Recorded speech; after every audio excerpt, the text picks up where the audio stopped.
No further ado, a man who needs no introduction, Jason Staats. He last ran a $5 million accounting firm, and then he launched and sold a SaaS product. Then he worked on AI strategy with many of the coolest brands in our space, and even helped put together the AI CPA's AI toolkit. These days, he spends 100% of his time talking with accounting firms and sharing what he learns. I'm your host, Luke Frye, a Washington State CPA and the accountant in residence here at Canopy. I've scaled my own tax practice from zero, helped major platforms like Bench and Puzzle reach thousands of clients, and I now partner with firm owners to help solve capacity, pricing, and technology issues through process improvement and best practices. We're going to jump into the agenda today and walk through what we're going to cover. We got so many great questions from everyone that we're going to talk first about AI, of course, firm growth, the future of accounting, and then we'll take even more questions from you because I know everyone here will probably have additional questions. So how do you feel about using AI in your practice? We're all in and already testing it out. We're cautiously curious and taking it slow. We're interested, but don't know where to start. We're skeptical and worried about the risks. Jason, welcome. And I'm very curious where you think this is going to land on our poll today. I think you're missing all the above. I think people are just feeling all the emotions about AI, like simultaneously skeptical and excited and nervous, and also a lot of just like, can somebody just tell me what to do? Like, what's okay, what's in bounds, what are the rules right now? Absolutely. I think things are sort of all over the place right now, and we're all kind of figuring it out together. I know you help a lot of us do that, and I certainly appreciate that. And that's part of what we're going to talk about today is just, where to get good resources and answer some very specific questions here. I'm going to give everyone maybe another 30 seconds to get their answer in to make sure that you are getting your credit for this first question. All right. So it looks like 51% are all in and already testing it out. That's probably unsurprising considering the audience that you draw, for sure. Is anything surprising here to you? No, if anything, it skews positive. Like it skews to more progressive folks, which is great. Not everybody's there, but regardless of where you fall, they're welcome, and hopefully we can move you a bit down the comfort level spectrum. Absolutely. Well, with that, let's go ahead and jump into our first section around all things AI. The first question I have for you is, how do you use AI practically without falling for the hype? And what should firms realistically expect in the near term? Which is kind of a big one. Okay, how to not fall for the hype. There's a record number of companies and advisors and coaches and software companies and all that trying to capture the hype, right? And kind of ride the wave. I would say it's never been a harder time than it is now to know what products are real and what are not. Mm-hmm. The big thing I've always pushed accounting firm leaders to do when making big kind of hard decisions is, as much as possible, try to validate these decisions with your peers. Like there's nothing new under the sun. That app that you just saw a landing page where like, that's exciting, but is that real or not? There's going to be users out there or people who have used it and then left it. Like, how do we gather information from our peers before going down and making maybe the wrong decision?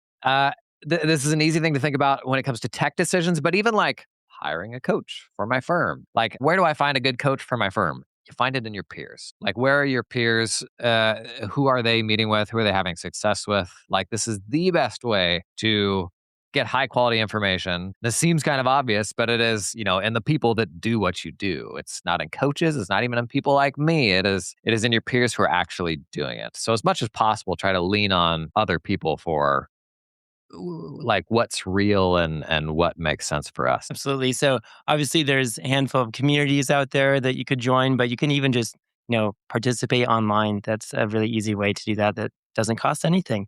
All right. Our next question is, what are the biggest concerns and most common mistakes firms make with AI, including when clients are not on board? So biggest concerns and mistakes that you may have seen or heard about. I mean, the biggest mistake is people using consumer AI products that will take your prompts and train them into the model.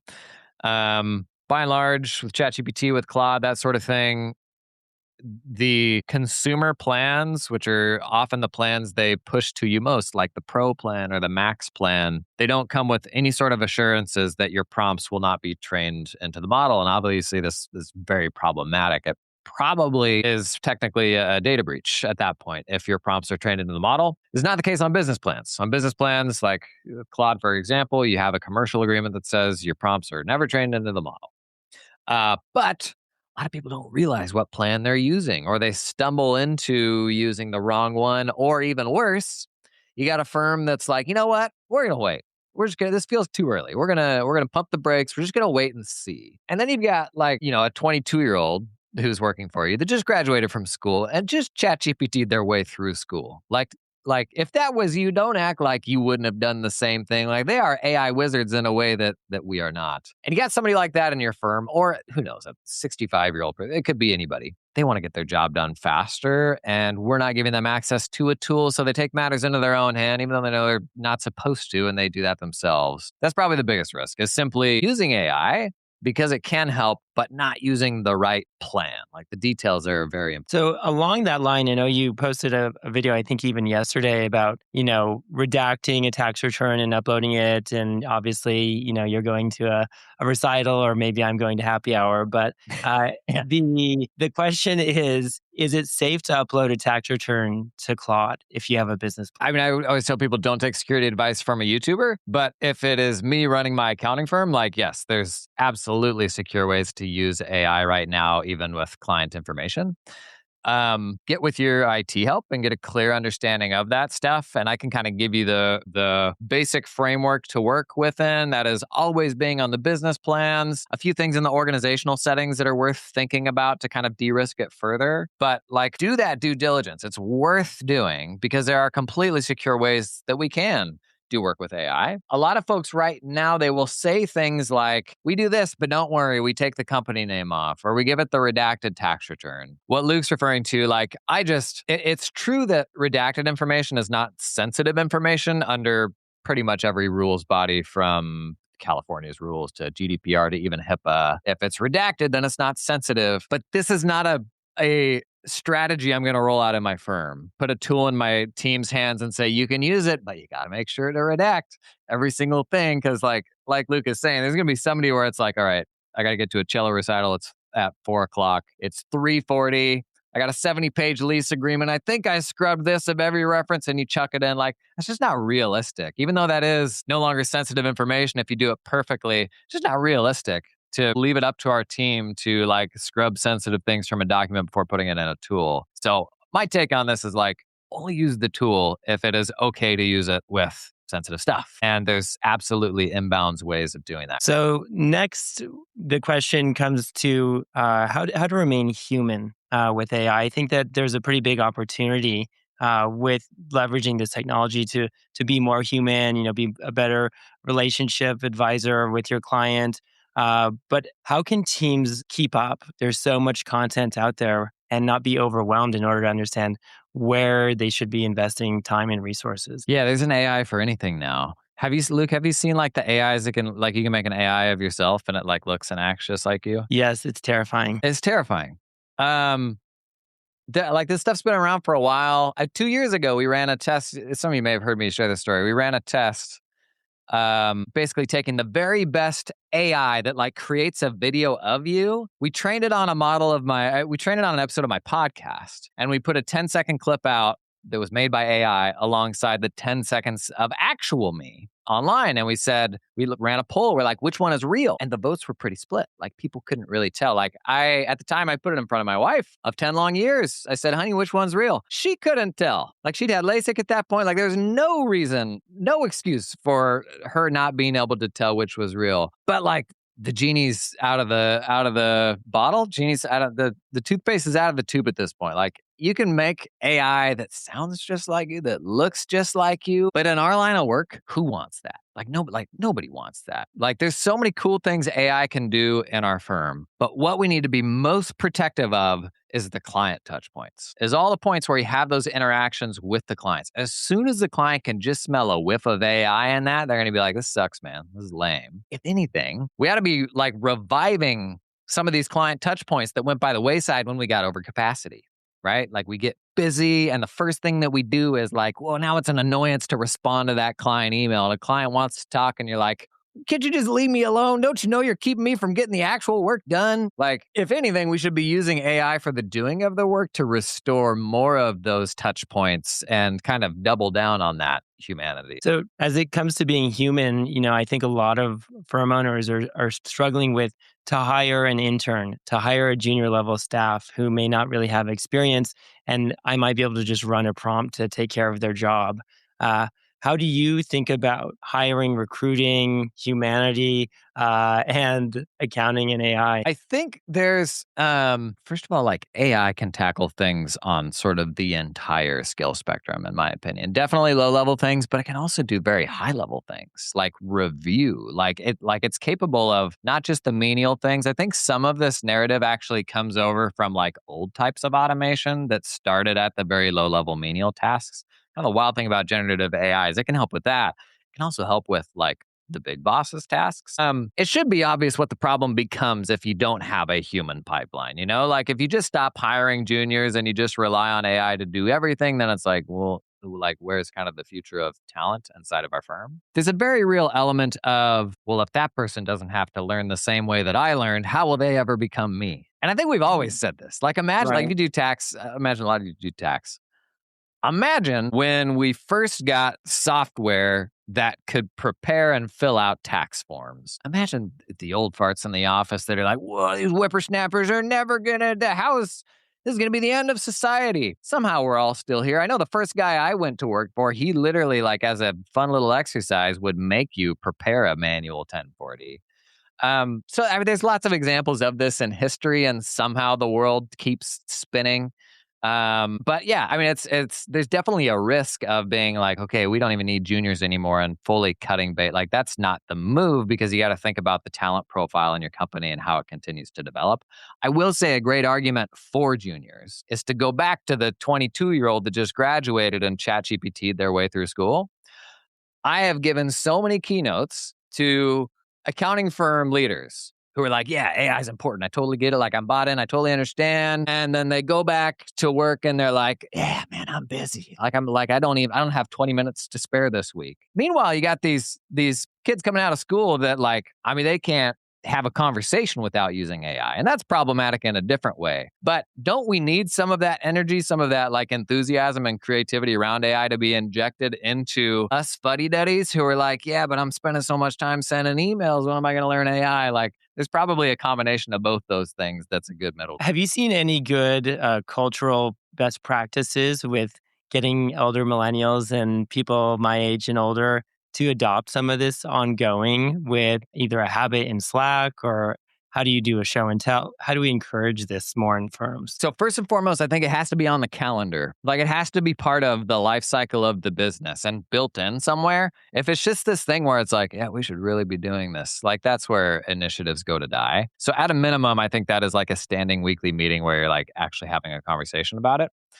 Um, in enterprise, what we've seen is a lot of companies like mandating daily AI usage for their teams and like incentivizing, ooh, we want you to use AI every single day. And that has created some sort of weird incentives for workers to, even in some cases, just like fake AI use. And I don't know that that really makes a ton of sense. I can tell you what I'm doing in my business is we have a weekly AI challenge that is like a sort of fun thing to build, but also a useful thing. And everybody has to build their own version of it and deliver it at the end of the week with like a short video explaining what they built and how they got there. And a lot of this stuff is just totally busted and like half baked, and people come at it from very different angles. But it's turned what's sort of an ambiguous existential thing into like, I'm actually using it every week now. And I'm seeing like there's a lot of stuff here that just doesn't work, but there's picking up bits and pieces here and there that are like, oh, wow, this is actually really interesting, really powerful. I can make use of this. So as much as possible, I'm not a fan of like this regimented, like really hardcore, intense sort of method, as much as create a culture where people are like learning a little bit each week, and it's not being made into this scary, ambiguous thing. It's actually something that they're using on their own. That's fantastic. One more AI question. I'm trying to be serious about that before we go into our next poll. So you probably saw the latest IRS guidance on AI use in preparing tax work. Yes. Has your thinking changed any with the release of that? Or is it, No, yeah, which makes me so happy. So I bought an 80-year-old tax firm. I was preparing tax returns at 19 years old. That's kind of all I did. This might be the greatest thing ever to come out of the IRS. Like, it was total, like, common sense, well thought out. Like, by the second paragraph, they're like, here's the deal is you're all using AI already, whether you realize it or not. So let's talk about, like, what are the responsible ways to do it. Just calling out almost just like no brainer common sense thing after common sense thing. Like, hey, you're still responsible for the output. Which is like, yeah, no, like, everybody should realize that. Only use secure sort of models for business. It's like, yeah, no, great. And so I really beat by beat, I went down a list of like things that I think make complete sense. If it changed any of my thinking, it was more the existential dread I had that they would not be aligned with common sense, because they are not always aligned with common sense. And so it was great news when it came out, because it was like, yes, like had written this almost the same way I would have. So it was good validation that the folks that are trying to really do this thoughtfully and responsibly are on the right track with how they're approaching it in their firms. awesome. I think that brings us to our next poll question here. So we're going to jump into that. All right. Which generalist AI tool do you use most in your practice? So ChatGPT, Microsoft Copilot, Google Gemini, Note-taker, Claude, Anthropic, Perplexity. I recently had Google Gemini help me with some calendaring stuff. I don't know why I never thought of that before. There's so many of these obvious little use cases. What do you think is the most common one here, Jason? I'm going to go with Claude, Copilot, ChatGPT, Gemini, and Perplexity in last. Wow, a full ranked order there. What do you think? Agree or disagree? My first experience was ChatGPT. So I really was stuck on that until probably this spring when I started using Claude a lot more. Yeah. Claude was a bit overwhelming and scary, but I think it is actually doing the thing that we all wanted it to, right? It's not just a chatbot, it can actually do stuff, which is pretty awesome. Yeah. All right, probably give 10 to 20 more seconds on this. We're almost at 80% for the poll responses here. All right, that's 80%. So let's see what the answers are there and if you were right on your ranking. Oh no. Oh no. Wow, that's ChatGPT over Claude still. I think I Wow. had everything else. A- And I imagine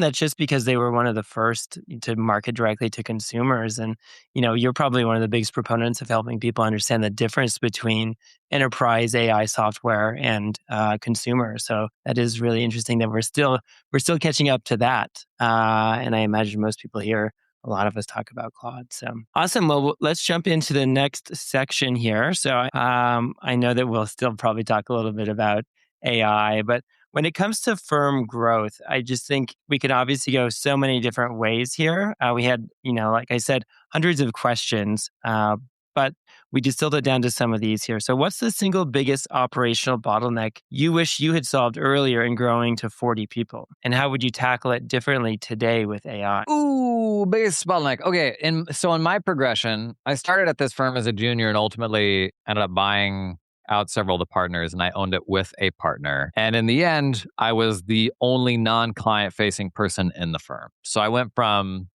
being the pipsqueak to managing a bunch of clients, having a book of business, to being totally out of client work. I would say the thing that I waited too long to do because it was not culturally the norm sort of within the firm was get out of client work or give myself permission to spend time on things that weren't client work. Like so many of us, I think, struggle to a degree with, well, if I don't do these things, what am I going to do with that time? As if you will ever find yourself with like running a business without anything to do. Like you really think someday you're going to get to 2 p.m. and be like, looking around like, oh man, there's nothing to do. That's not how running a business works. There's always another thing, right? I think there's also an identity thing there where you're like, well, I'm this expert. Like if I stop doing this thing, then what am I?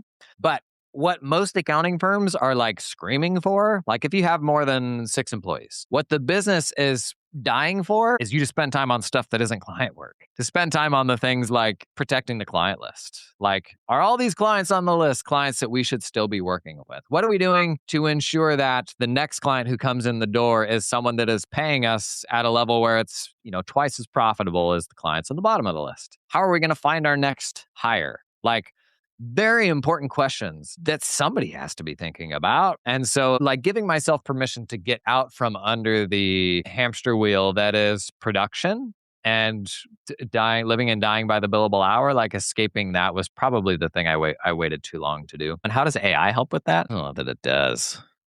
We want AI to like solve all these like hard things that we have, our own mental blocks, but I think it's more of a you thing. For sure. So as it relates to, you reference culling your client list essentially. I'm curious what your thoughts are when you have a client coming to you with a bunch of AI answers that they need you to respond to point by point. Or if they're saying, okay, give me a cheaper rate because I know that you're using AI and I don't need to pay you as much because it's not taking you as long. Would those be contenders for getting rid of, or would you handle that differently? Not like immediately, not necessarily. I mean, they're a signal and like they could go further down that rabbit hole or you could kind of set them on a straighter path. So they come to you with a bunch of AI answers. I mean, the obvious answer is you then take those and put them into your AI, right? And see, does my AI say the same thing? No, I'm just kidding. Kind of kidding. There is definitely the question of, well, can't AI do this? Like, Hmm. are your prices going to go down? But there's been versions of this in the past. Like the first time you could walk into a Costco and buy a TurboTax and install software on your computer that could prepare your tax return. I remember when my dad did that for the first time, and it was incredible. And those people were like, "Well, can't you go buy software to do it? Like, why do I have to hire a bookkeeper? Isn't that what QuickBooks does? Like, can I just go buy QuickBooks and I don't need a bookkeeper?" 100 versions of this. I do think it's probably a signal that our firm is not solving a specific and acute pain that goes beyond, I have to file a tax return every year, right? So, like, if I am the premier provider for taxidermists that are doing between $1 and $2 million a year, and I know all of the nuances of their work and the way that things kind of specifically apply to them, and I'm kind of the hub for the people that are in that industry. Obviously, there's a lot more value to working with me than just, can you complete this form for me? So it's maybe a signal that we haven't like nailed a really painful problem for a specific type of person yet. But you're going to get some of those questions for sure. There is a world, if we're thinking like 10-year horizon, like, is there a world where AI suppresses the value of the doing of the work that we do? Potentially. But there's also an argument that it puts an even greater premium on a human having eyes on your work too. Like there's almost an equal chance that, I mean, where AI has proliferated almost everything in our lives now, from like chat bots to just everything imaginable, to the point where we're like, can I please just talk to a human? Like, can I just interface with another human being? And so there's also an argument to where, like, with the human side of this, like, there may actually be even more of a premium assigned to connect with somebody with the know-how. So people are definitely going to say that, but people have also always said that. So same story, just new tech. As far as we're not totally getting rid of us yet, or hopefully at all. But uh, going back to building a culture and thinking about what a really high performing firm might do to capture institutional knowledge and delegate workflow ownership, including training admins. This is a very long winded question to say, what do you see work really well for training and building in natural sharing of knowledge and how the firm works? I think we need to be thinking about, how do we capture as much context as possible about what's happening in the firm. And the biggest source of missing context historically has been not recording client meetings, client calls, that sort of thing. So when it comes to client-facing stuff, the tools that we now have to capture client conversations would have been so incredibly useful to me, to us, when we were coming of age in an accounting firm, and we're like, hey, has anybody in the firm ever had to have this conversation with a client? I mean, the answer is like, yes, hundreds of times before, right? How amazing would it be to be able to like query past examples of that conversation? Or you're coming into, a client that you do monthly accounting for and you meet with them every month, being able to see the last 6 months of those conversations.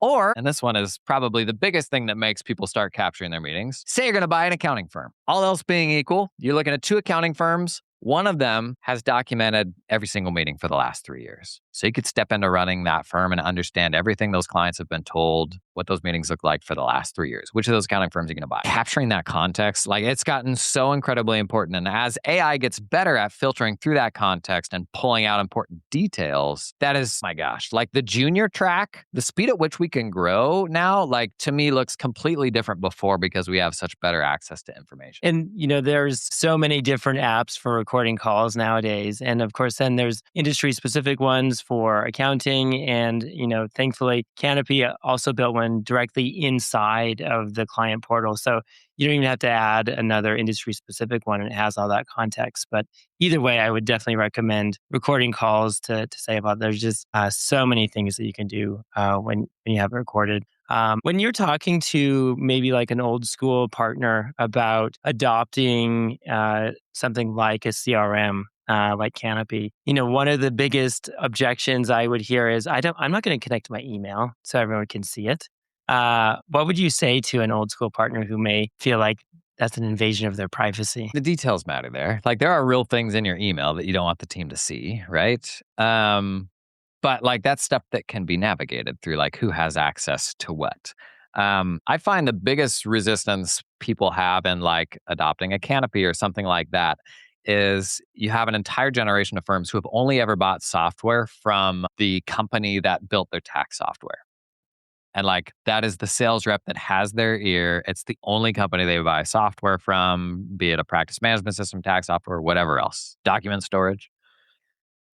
And taking that first step into, I don't know, it's not exactly into the unknown because like the better solutions have been around for a while now, but like cutting that umbilical cord for the first time and telling your tax software sales rep, hey, I'm going to go a different direction. Not for the tax software, but for like literally everything else. That is like not just about that first software buying decision. It is about opening you to an entire new world that is out there of really cool tech that people are building for accounting firms. But if you are like my firm was, which is where a lot of firms still are, and you only really talk with your tax software rep, like you're being shown a really small bubble of what's possible. And at this point, it's a really old and out of date and uninteresting and expensive bubble. And so like, as soon as you give yourself permission to be like, are these other things real? Like I keep seeing like Canopy, like unclunk your accounting. That's cute, isn't it? Like, should we actually believe in this stuff? Like you realize like, oh my gosh, like there's hundreds of companies doing cool stuff in the accounting firm space that make us look smarter to our clients. It's save time on how we do our work. It's almost just like being able to sever that total reliance on your tax software vendor, honestly, that I think holds most people back. Tax software is definitely one of the final dinosaurs that hopefully will eventually die in some way. But until then, we'll just build around it. So as far as scaling and capacity planning goes, what approaches work well without resorting to minute-by-minute time tracking? What capacity planning approaches have you seen work really well without having to track every minute or every little task? Yeah, I've got a different take on this that isn't popular with everybody. Like for sure, minute by minute tracking is like, there's a level of granularity there that's unnecessary, right? But I also see amongst like fellow sort of skinny jeans wearing avocado toast, like new agey accounting firm thinkers like myself. They're like, man, doesn't tracking time suck? Like let's just never do that because it just spoils the vibes. And you could literally reword the question that you just said to say, how do we plan our time without tracking our time? And there's like, we almost want to pretend that like time is not a thing. Like we're like, well, no, there's going to be a better way to do this. I have no problem myself like doing a very basic version of time tracking across my team. The problem with time tracking has always been the incentives. It is if this is the stick by which you are motivated and we post these statistics every single week of, well, look how much Tammy worked this week. She's really crushing it, and realization rates and all that stuff. Like that creates an awful set of incentives where it's like, well, there's no motivation to like get more efficient in how we work. And that's just creates a really sort of toxic work environment. I still believe the way to plan capacity in your accounting firm is with time.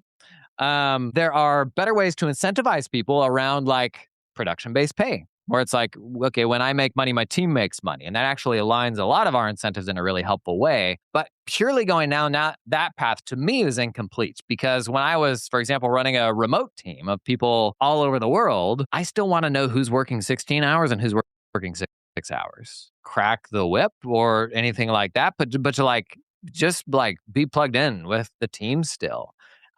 So we actually put this to a vote in my team. Like, hey, do you guys want to stop tracking time? And within my team, we have people who are in some of their first years managing their own teams.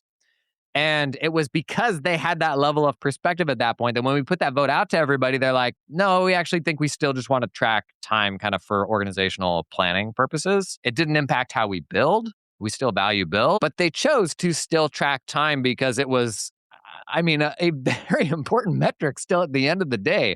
Go tell my kids, go tell my wife that the number of hours that I work in a day doesn't still matter. Like, I'm not into pretending that that's not a thing, but for sure there's like problematic ways to deploy it. So just aligning incentives in order to make sure that we're all on the same page and moving in the same direction. I think we're now on our next poll question here. All right. What's your biggest security concern about using AI at your firm? Client data leaving our environment, staff using tools we don't know about, no clear firm policy on what's allowed, or I haven't thought much about it yet. Okay, Jason, what's your guess here? B to me is the scariest thing by a mile. Like, it's easy to think that inaction is somehow like safe because you're like, well, we're just going to wait and see, when inaction might literally be the most dangerous thing you can do. Which is doubling down on the IRS guidance, saying you actually need to know what your staff is using and how to apply it and run it across your firm. So I think that gives people an extra incentive to actually learn this stuff, right? We're almost at 75. We'll give you another 30 seconds here. So if you're doing your laundry or making a coffee, now is a great time to get that last poll question in. Man, you've never seen an accountant move faster than when they hear the little polling ding from the next room over, and they're like Dukes of Hazzard across the desk. Like, this is the CPE industrial complex, an incredible machine that we've got here, asking you to click a button here to acknowledge that you're still watching. And learning by answering a poll that there's not a wrong answer to. Okay, we're at 81%. Let's see what the answers are there on this poll. So what's your biggest security concern about using AI at your firm? Number one is client data leaving our environment.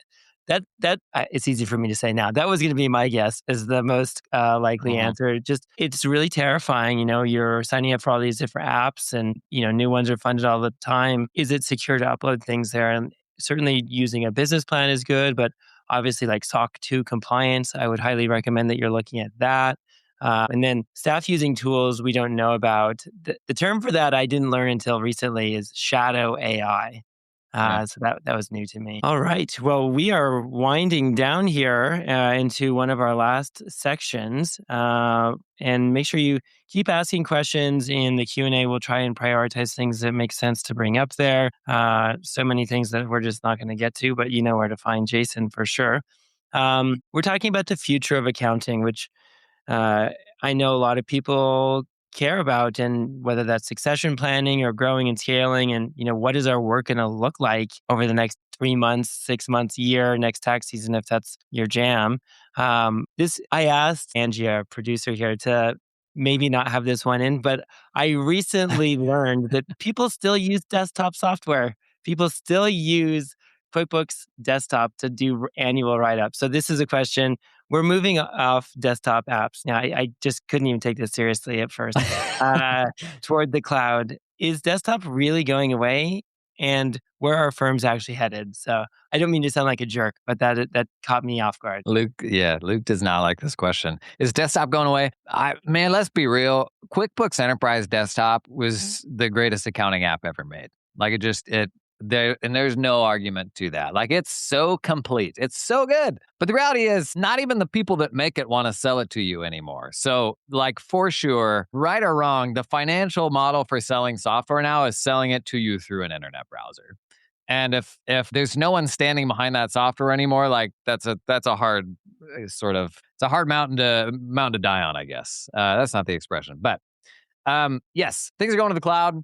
In the AI world, there's still a lot of people. I mean, clear back to when ChatGPT first came out, people were like, this is cool, but I'm going to wait until I can run a local AI model on my computer that's actually secure. People are still saying this 3 years later, like, oh, I'm just going to wait till the local models are good enough. I'll run it all locally. It's a very real argument that you can make that server that's in your closet in your building is less secure than like hosted infrastructure, like someone being able to come in and actually physically get at a server. I don't actually know that is any more secure these days. But yeah, I mean, not to go too tinfoil hat, but like desktop software is amazing. I think the problem is the incentives for the people that are building software are much more lucrative if they're selling you a monthly subscription. Yes, and now we're paying for usage and credits, and that will be another thing to unpack as we figure out. We built a firm around this, and is it economical as it's currently priced with that? All right, so based on firms you talked to, what work do you believe entry-level accountants will actually be doing in 5 years if AI handles much of the compliance work or baseline?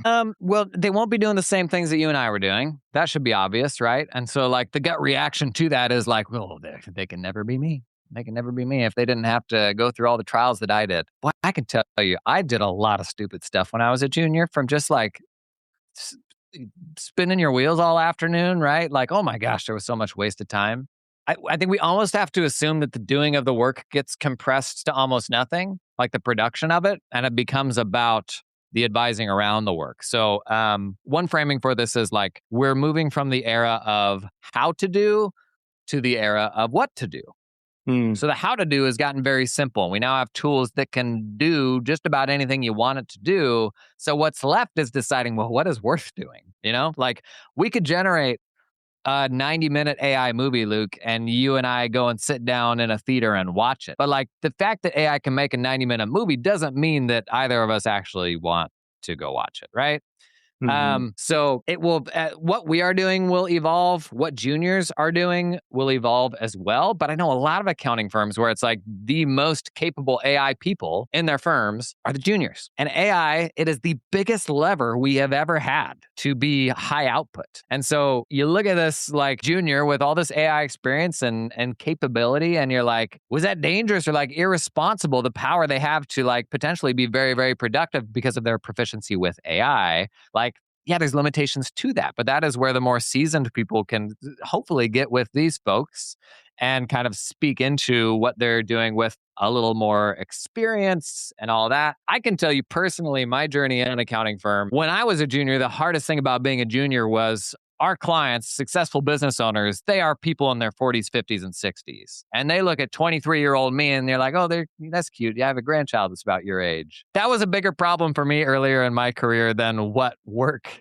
can I do. So those human things will remain, but for sure the work itself for all of us is going to evolve. Yeah, certainly being able to grow facial hair by the time I was 25 was helpful and getting a bit more respect. Yeah. All right, so here's kind of a big open-ended question before we go a bit more on live questions here, as opposed to the ones we have written down from everyone. As you think about the future of the profession, and my alma mater, Eid Bailey, recently took some PE money, and PE continues to be supporting and helping and not destroying, depending on perspective, firms as we knew them. And then we also have AI, okay, but then we also have staffing and offshoring. So that you have like these three different things creating tension and opportunity at the same time. Do you see any one of them as more of a threat or benefactor? You're really lifting the mood. Yeah. So I mean, honestly, of those three things, so you've got sort of PE, right? You've got staffing shortages and you've got AI. And one of those things to me is much more exciting than the other two. Like the notion of AI being able to be the biggest lever you've ever had. Like somebody's going to build the first single person $10 million a year accounting firm with AI. And that's going to be super rad. Like it is, AI is a amplifier of people with amazing capabilities. In the same way that tech in many ways is now. Like if you go back pre-computer and explain to someone before computers existed what our accounting firms are, you'd be like, yeah, so we use these computers and we pretty much use the same software, like QuickBooks, UltraTax, Canopy, blah, blah, blah, and this person's going to be like, so like the computer does the work, and you're like, yeah, it does a lot of it. Like, and you're using like all the same software as everybody else, and you're like, yeah, pretty much for the most part. And they're going to be like, so you're running the same firms? And you'd be like, well, no. Like it's like, what is the difference between your firm and mine? It is all the humans on top of the tech. And in the future, the tech is getting vastly more capable. So what will the difference between our firms be? It'll still be the humans and the ways that the humans use that tech, right? To me, that's exciting. That's enabling for all of us. The fact that there aren't enough humans wanting to do accounting, on the one hand, is understandable, but I think that problem will be helped by AI, making us more productive than ever before. VC, I mean, the fact that the world has more capital that it knows what to do with, and so it's just trying all these different things. You know what? Honestly, the net effect. I think I can say this because I don't think you're selling into Eide Bailly yet, but like the net effect of this for like small 100 employee and under firms, who are the people that I talk to and like what I love, is this is all good news for us. Like it is all opportunity. You want to sell your firm to VC? Like, sure, that's never been easier than it is now. That's not interesting to me. But what is interesting is every time these roll-ups happen, I get some great staff from it. I get some great clients from it. Like, there may be a version of this that somebody figures out someday and is really cool and all of that. I don't think that exists yet. But for me, the small firm practitioner, honestly, like I think for us, it's all opportunity. Yeah, so many people who are now ready to start their own firm or join one that's still independent. But all right, we are on to our final polling question here. And then I already have a live question from the audience to go through. What's on the horizon for your firm? Are you going to scale it up? Going to grow revenue and expand your team? Do you want to optimize it more, keep it small, but make it way more efficient? Are you getting ready to leave, exit, got to get out the door, ready to sell, merge, roll up? Or are you in survival mode? I'm trying to make it through the next tax season. Man, if you are in survival mode, I hope you find somebody to help you get through that, because you don't have to be. There's more demand than there are accountants. So if you're survival, you probably, I don't know, Jason, need to raise your prices. Yeah, they don't want to hear that from us though, Luke. They don't. If we can just find that next hire, then everything will be fine. We just got to find the right person. So what's on the horizon for your firm? This is the last polling question. And so if you have been here since the beginning, we are also at 50 minutes and the final polling question, but we will stay on through the top of the hour to answer any of the other live questions, which we do have a couple teed up here as we're getting ready here. 73% answered. You have maybe 30 seconds more at most. Ding, ding. No more laundry. Get away from the TV and answer this final polling question, and we'll take a look at the answers. Did you make a guess here, Jason? What do you think is on everyone's mind here? I think A, B, and D are going to be close. I can't decide between those. If I had to pick, I'll say optimize. That makes sense for sure. And of course, A and B are so interrelated. Yeah. All right. We have over 80% of you having responded. So let's go into the results here. 43% on scaling up, 49 optimize. It's great to see that only 3% are in survival mode. That's fantastic. And 5% exit strategy. Are you surprised by any of this? Yeah, I think if you pull the people's here spouses, what would they answer here? We'd probably see more than 3% survival mode, but that's all right. We don't need to think about that too much. That's a river named denial. Okay, so into the final Q&A here. I have a couple questions from the audience. Feel free to continue posting. We have folks on the back end helping us triage these and prioritize the best ones. All right, so what's your take, Jason, on using generalist AI for tax research versus a dedicated AI tax research tool? Good question. Generalist AI has gotten very good at tax research. It depends how you use it, though. Like by default, it'll pull answers from like NerdWallet and Investopedia and things that are not exactly authoritative. You can point it to authoritative stuff. Call me old-fashioned, but I still appreciate an AI that's like just backed by authoritative sources. And so I do still think there's a place in the market for like your Blue Jays or like the more purpose-built tools. So for me, like I still see a place for dedicated tax research tools. All right. Yeah, that makes sense. Next question from the audience. As firms grow, what operational process have you seen make the biggest impact on reducing interruption for the owner or management while improving client experience? Reducing interruption for the owner. Do you have your email open right now? If I looked at your monitors, okay, you've got 4 monitors right here, right? Is Outlook up on one of them? Close that. That's probably the biggest problem. That is like we are monitoring email all day long. Close that so you can it's easier to get into deep work. I think team chat apps create so Microsoft Teams or Slack, they create this expectation that we're going to get an immediate response from our colleagues that I think is actually a really problematic expectation. But biggest thing I think is us perpetually being distracted by the things we oftentimes let ourselves be distracted by. Yeah, who's really distracting you? All right, where would you start if considering buying out an owner who wants to retire from a largely paper-based tax practice with limited staff? Okay, paper-based practice, limited staff. A couple of big red flags. I would say ask around more because there are some amazing firms out there for sale that are neither of those things. This is a really cool time where the accounting world has never been smaller. It's never been easier than it is now to connect with peers and other people that do this stuff, be it through going to conferences, local events, like communities, like you mentioned, Luke. The best acquisitions right now are not happening on listing sites. They're happening through peers where you're like, hey, I use Canopy. How cool would it be to buy another firm that uses Canopy? And the processes are very similar to our own.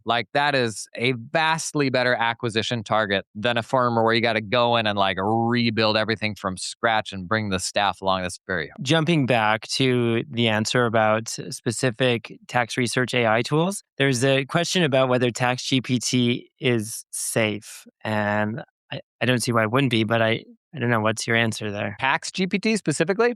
Right. So TaxGPT is it's a research app. They're doing some other agentic stuff as well. Don't take security advice from a YouTuber. I would whatever your due diligence process is for going through onboarding new apps, go through that process with your IT support. People use TaxGPT. But again, that's also not a reason to be well, my friend uses it, so it must be okay. Or I saw them exhibiting at a conference, and so it must be okay. You have to have your own due diligence process for working through that. All right. I keep hearing about how teams are implementing AI in their firms, but what if you're a solo firm? How would you start using it if you don't have a culture where there's people doing a competition on AI? It is slower to learn in a vacuum by yourself. To bring this back to the world getting smaller, there's a whole bunch of other solo people asking the same questions. So how could I get with some of those other solo people? Maybe we could get on a call every week. How do you share that journey with others to pick up the things that they're learning as well? The more of those connections you have, the faster you will learn. So for sure, don't just lock yourself in a room and try to figure this all out yourself. Yeah, I've recently got on Reddit and I've been very shocked at how much is going on there. And I know I'm late to the party there, but there's tons of free advice and, both good and bad. So you may need to filter through it, but tons of free communities. And I think finding other people in your situation makes a lot of sense. So, okay, probably one of our last questions here, Jason, as a non-partner operations manager, how can I convince our partners to do the things necessary to get out of survival mode, e.g. moving to Canopy from practice? Bless, you're fighting the good fight, Angie. So one thing that's helpful when the world doesn't see things your way is trying to reverse engineer your point of view. What brought you to this level of conviction? What do you know? Why do you think Canopy is the answer? And it's usually a combination of different things that we've consumed. And the reality is these days, we are all very much programmed by what we consume. And we can pretend that we aren't, but we really are. So how can you reverse engineer that conviction? Maybe you've had a conversation with a couple firms that swear by this tool. When you go to then somebody in your business and you're we got to do this. And they're no. And you're why do you not see the world the way that I do? The reason is they haven't been exposed to the same things you have. And so honestly, the way a lot of people use my videos is to convince other people of hey, this guy's saying it too. So this isn't just to say share my videos, but also think about how did you get convinced? How did you get here? And is there a way that you can expose them to the same context so that they might come around to the same sort of answer that you have? Because if they're not exposed to the same stuff as you, we can't expect them to just magically be aligned. Yes, partnerships. I can't live with them. I can't live without them. But there you go. The most important characteristics you would look for in hiring professional staff. Willingness and openness to change. There's going to be a lot of change in the next few years. A lot of folks don't like to change. You don't want to put that all on your own back. Are they energized by change or are they terrified of change? The only constant. Well, Jason, thank you so much for being with us today. It was fun to have this conversation with you, and I hope everyone following along got a lot out of it as well. I know that this replay will be out, and we will be emailing you your CPE certificates within a couple of days. So if you have any questions, don't hesitate to reach out to us. Thanks again, Jason. Thanks, man. Thanks for having me.